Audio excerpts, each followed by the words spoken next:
Arsenal fans trolled us. Legitimately. Yeah. But still, they also lost. It's not a consolation. Yeah. But they also lost. Yeah. How did you see that game? Yeah, I was seeing that game with actually we started with our game. I was sitting next to I think a few Arsenal fans, and they were all they were trolling us. They were laughing at us. How come? And there's this saying that we use in Kiswahili, mwenzako akinyolewa something. Ukiona mwenzako ananyolewa yako tia maji, something of the sort. If you see somebody, if you see your friend is in problem, you don't laugh at them. You also prepare yourself also for the worst. So, because I knew Liverpool. I knew at Anfield, I knew Arsenal would lose because actually that squad that they had, they put. I was wondering why can't you play both strikers, the three of them there, Lacazette, Aubameyang, and Pepe? Because actually I loved how Pepe played. That was my first time to really see him play, and I loved his game. He could have scored some one-on-one tries and but the way he turns, the way he's quick on the ball. He's really has good. Some flair. Yeah. So why don't you put those three guys there? Lacazette is a beast. He's a bully. He's strong on the ball. He's not easily. He's probably a typical number 9. And Aubameyang is also quick from the other side. He can also come in. Why don't you play them, three of them there, and see, like the way he did now at the 80th or I don't know what minute. And there was some slight of hope. There was some slight of So why don't you do that? So Unai probably, I don't know his reasons, but maybe I think if he does that, Arsenal probably could. And now with Ceballos at the midfield and Guendouzi but Xhaka have not yet You see, sometimes you look at a team sheet, and you ask yourself, what is this coach doing? Yeah. You have Lacazette on the bench. What are you doing? It's a high-profile match. Mm-hmm. We know Aubameyang does not score goals against top clubs. Mm-hmm. Out of, I don't know how many games, 13 or 14, he's only scored 3. Mm-hmm. But Lacazette scores against big clubs. So, you look at a team sheet and you're like, I was looking for Lacazette in that game. Especially him having played so well against, what was the other team? And the next match, you're like, why is this guy not putting this guy? Mm-hmm. And you're like, maybe he has something he's trying. And you see a coach failing. Then the other thing, why was Torreira not in that midfield? He was not injured. He didn't start. So sometimes I look at those team sheets, and I'm like, I think some coaches just like being self-destructive. There are those losses that you just wanted for yourself, and you're like, because if the two were in that game, I think the results would have been different. Yeah. Yes, Liverpool would have still won, but I think they would have not gotten the many chances because there were so many chances, especially in the first half. Liverpool had so many chances. Yeah. So, I think the team news was not well thought of for Arsenal. Yeah. But props to Liverpool actually. We saw that coming. They had so many chances. They were enjoying the ball. Yes, but I also saw your point where their midfield still has. Fabinho, yes, was probably promising. Anderson had his moments, but yes, Liverpool. I think they still have a gap in their midfield. Yes, their defense is amazing.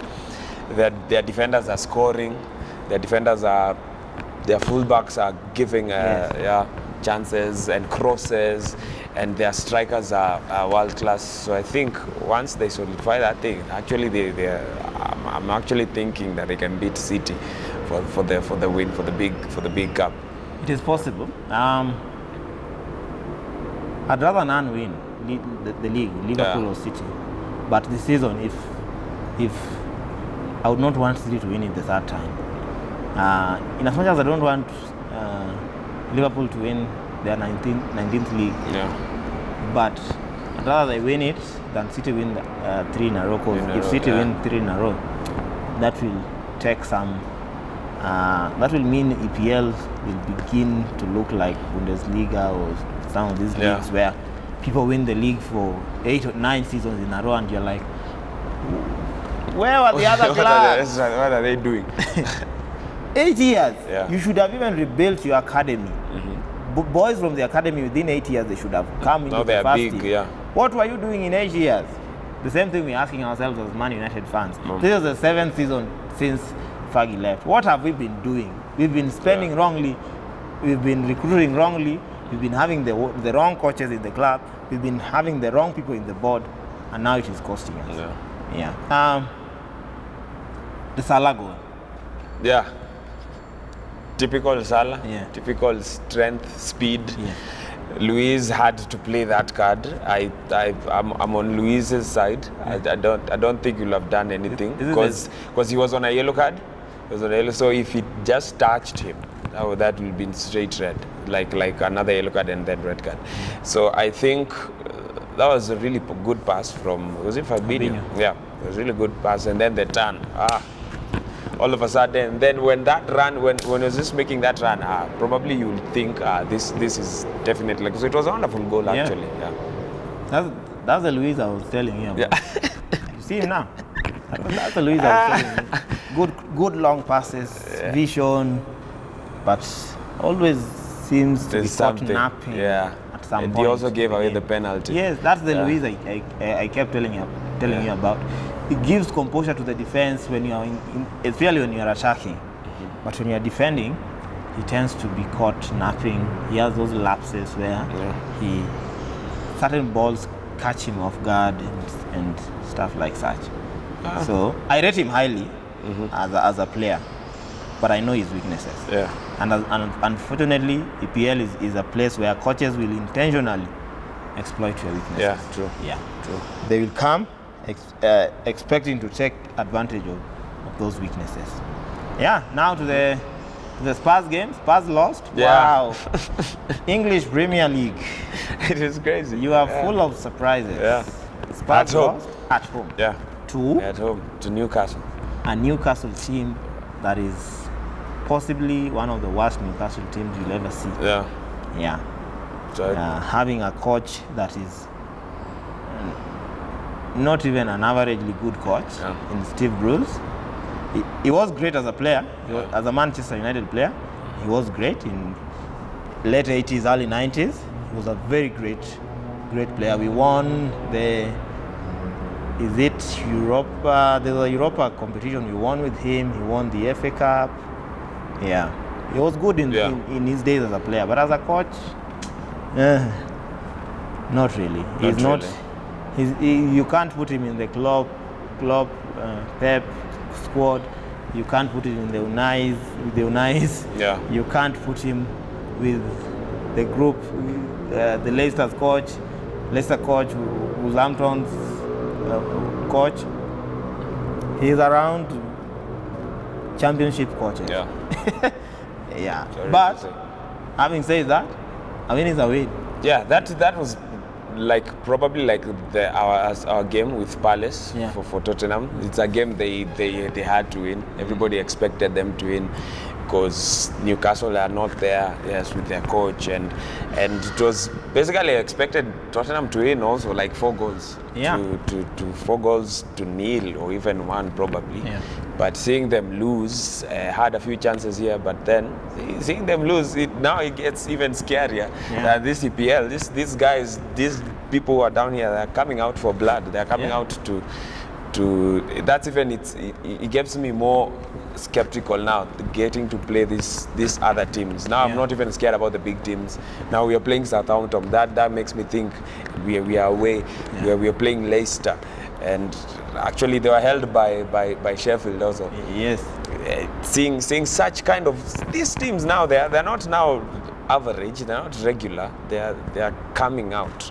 So Tottenham probably, I think, could have won that game, but they didn't. At home, they lost. So it's football the way it is.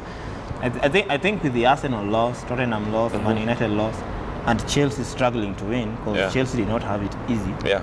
It kind of gave me, it reminded me of second leg of last season. It's like we are reliving second leg of last season where you expect Man United, Arsenal, Chelsea, and Tottenham to show a fight for that top 4. Yeah. But every time they tend to come short. Yeah.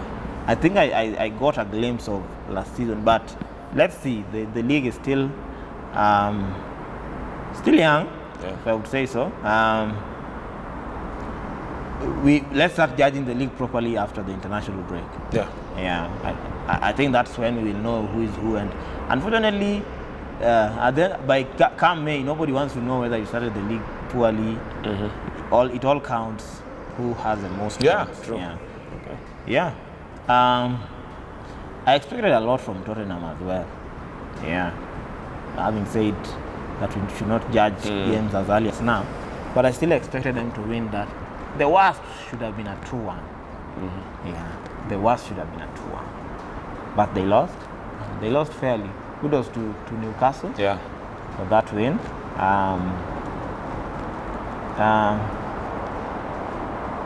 I didn't look at the team sheet. I didn't look at the formation they played, but it just felt to me like they were really not into that game. Yeah.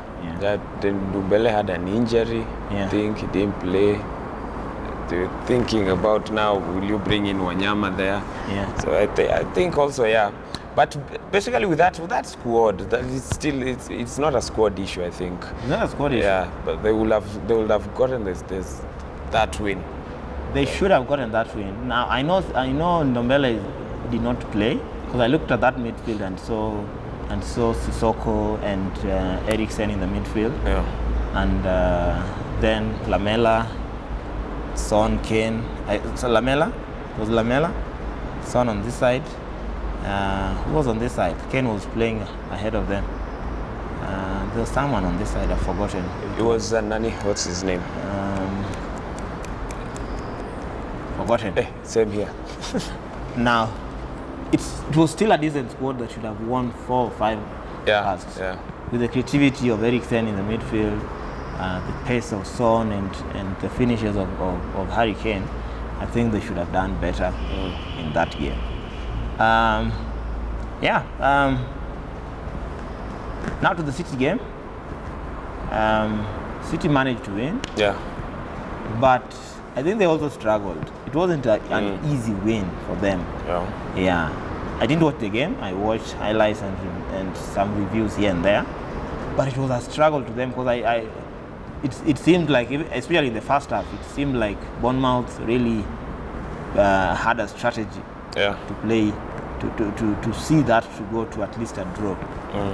They were trying. I could see that they wanted that draw or that win, because they've never beat. I don't think if they've beat them, Man City.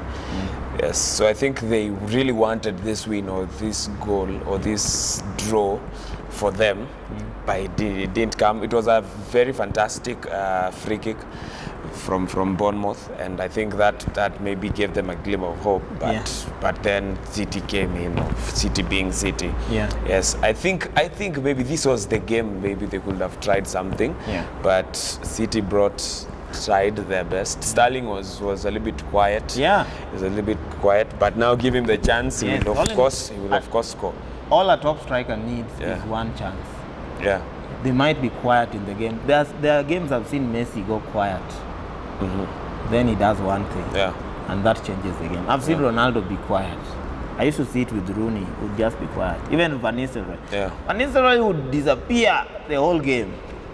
Then when you forget that he was in the game, he comes alive. I've seen it a number of times, and that is what top players do. They are not always at their best, but even at their worst, they are very deadly. Still give results. So maybe Bournemouth will have done better, but props again to City. They are in for it. I think they know every game counts. It starts with from the beginning to the end. I think we are almost done with this, but now only Liverpool remains as the unbeaten, or rather the team with a 100% record. Arsenal fans, I don't know. I think there are things I look at fans doing, and I go like, this is a small club mentality. They are celebrating, Pepe is the first person to dribble past Van Dijk in 50 matches. I know it's a good thing and they're trying to get a positive vibe going on. But it's a small club mentality. Yeah. You're celebrating dribbles. I know dribbles are important in a match, but they are not worth giving too much highlight. The dribbles I know Pepe got will results. be great. Yeah. Pepe will be great. Yeah.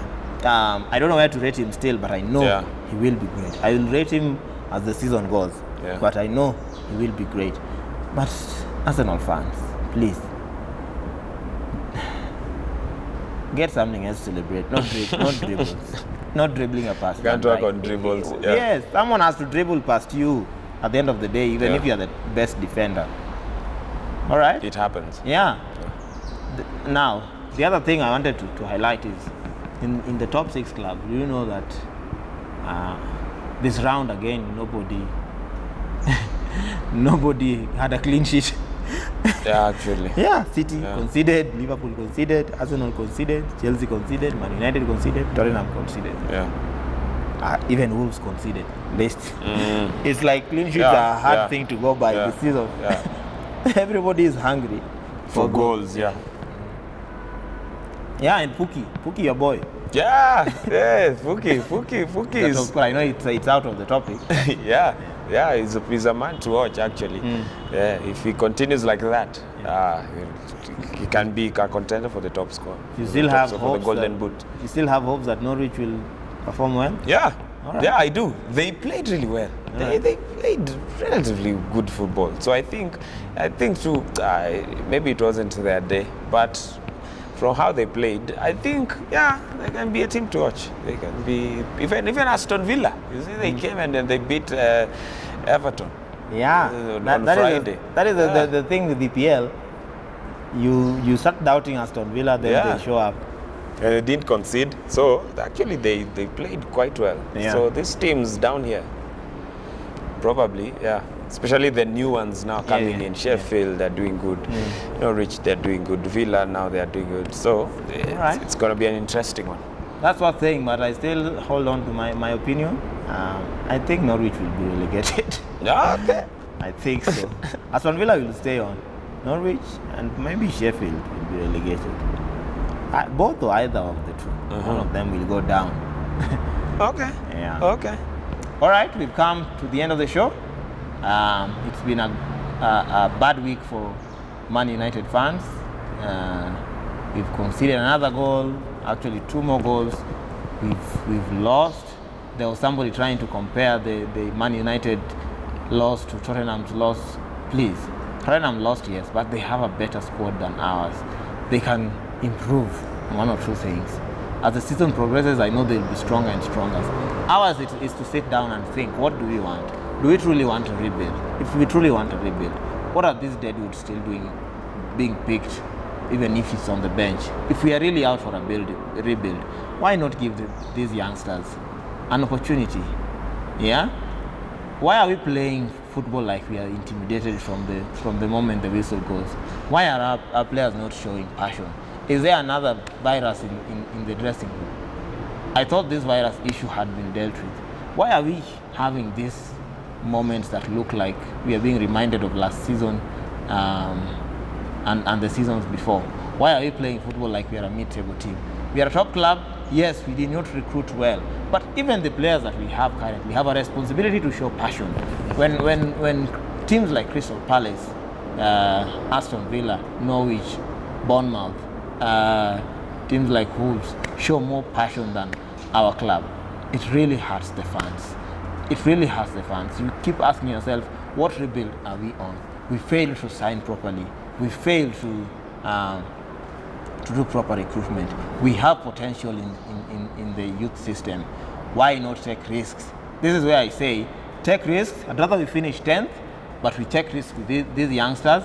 We buy more players during the January transfer. We buy more players during the summer transfer. And then we see and we know that that is a rebuild. Otherwise, from us, my name is Hansel Oyango. And I am Tim Elvery. And we are here as Man United Bonafide, where we speak about everything Man United. Subscribe to the channel, like our content, leave a comment on the channel or on the content that you watch. And after that, we will grow this channel. We are on road to 1,000 subscribers. We are hoping that by the end of the year, we should have achieved that. Otherwise, from us, we say peace and stay out of racism.